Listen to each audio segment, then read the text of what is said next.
પંજાબમાં ડ્રગ્સના ઓવરડોઝથી 2 સપ્તાહમાં 14 લોકોએ જીવ ગુમાવ્યો.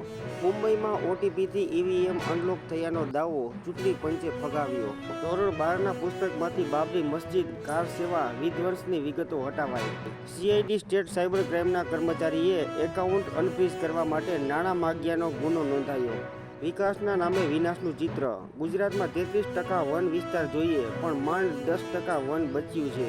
દુષ્કર્મમાં ગુરુકુળના સ્વામીની પોલીસે તત્કાળ ધરપકડ નહીં કરતા ભાગી ગયા. આરોપીઓના લોકેશન નહીં મળતા હોવાનું પોલીસનું રટણ. આજે બાંગ્લાદેશ સુપર 8માં પ્રવેશની આશા સાથે નેપાળ સામે ટકરાશે. નેપાળની ટીમ બાંગ્લાદેશને આંચકો આપવા માટે સક્ષમ.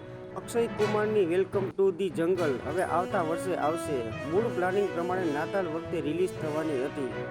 ફાયર પાન ખાવાનો ટ્રેન્ડ, પરંતુ પેટમાં કાણું પડવા સહિતનું જોખમ. ફાયર પાનમાં લિક્વિડ નાઇટ્રોજનનો ઉપયોગ હાનિકારક.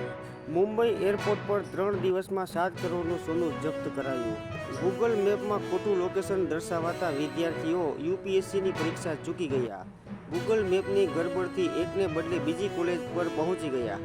દેવભૂમિ દ્વારકાના ખંભાળિયામાં મેઘરાજાની તોફાની બેટિંગ, 6 કલાકમાં 10 ઇંચ વરસાદ.